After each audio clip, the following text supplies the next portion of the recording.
On a vraiment des très beaux yeux bien bombés, on a un mucus qui est présent, le poisson n'est pas abîmé, il a toutes ses écailles, on voit qu'il n'y a pas de taches de sang qui perdent à travers les écailles. Donc ça, dans l'assiette, ça sera un poisson vraiment exceptionnel.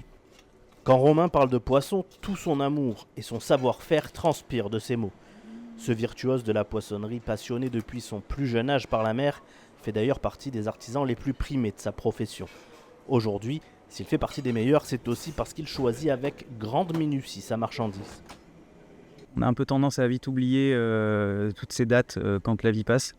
Mais le parcours le plus marquant ces derniers moments, là, c'est mon engagement pour le concours des meilleurs ouvriers de France. Ça m'a occupé, on va dire, un très gros bout de l'année 2023. Et puis après, il y a eu des très beaux souvenirs. 2 fois le salon de l'agriculture, une 2e place au concours au Golden Fish au Syrah à Lyon, une 1re place l'année dernière également.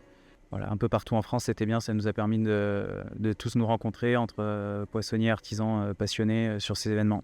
La priorité, c'est proposer un produit le plus qualitatif possible dans tout son parcours, que ce soit de la pêche jusqu'à la commercialisation en boutique, pour que vous profitiez au maximum de ce produit, qui est une source de plaisir spontané. C'est un poisson sauvage capté dans le milieu naturel, qui est en plus beau. Donc il faut mettre toutes les cartes en main pour que le produit soit irréprochable pour le consommateur. Donc choisir ses fenêtres d'achat, choisir ses bateaux, puisqu'évidemment c'est un savoir-faire aussi. Il y a des pêcheurs qui travaillent bien mieux que d'autres, et puis il y a des méthodes aussi plus qualitatives.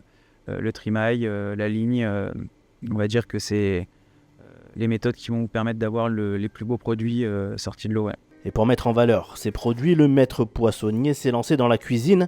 Chaque midi, il propose des produits frais qu'il prépare lui-même sous les yeux de ses clients. J'ai pas une approche classique de mon établissement.